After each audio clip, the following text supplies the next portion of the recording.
What happened next happened by mistake. Mary put some fragments of the bone in acid to dissolve away the outermost layer of mineral. But the acid worked too fast, and all the mineral dissolved away.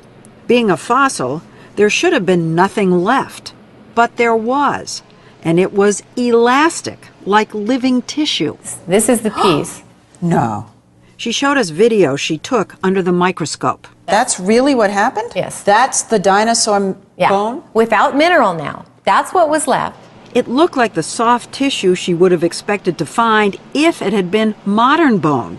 This was impossible. This bone was 68 million years old. So you see this and you think, what? You I didn't want to tell anybody. You'd be ridiculed, Yes. right? And so I said to my technician, okay, do it again. I don't believe it. And yet, in sample after sample, they were there. Things that looked suspiciously like flexible, transparent blood vessels.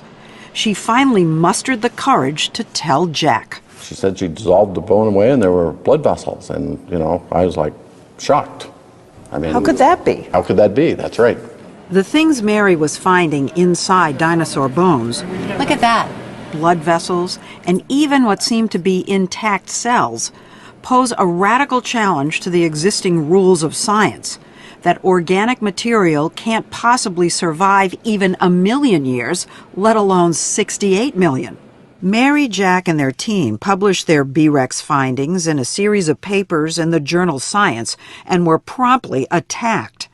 Critics said their samples might have been contaminated, or that the supposed blood vessels were actually something called biofilm, a type of slime. But as Mary showed us, she's been able to replicate her findings. These are pieces of an even older dinosaur, a well-preserved 80-million-year-old duckbill.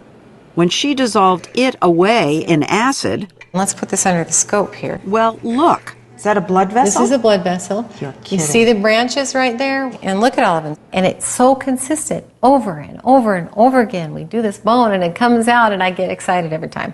I can't help it. I mean, 80 million years old.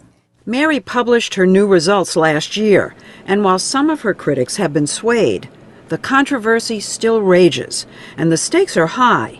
If blood vessels can survive 80 million years, what about DNA?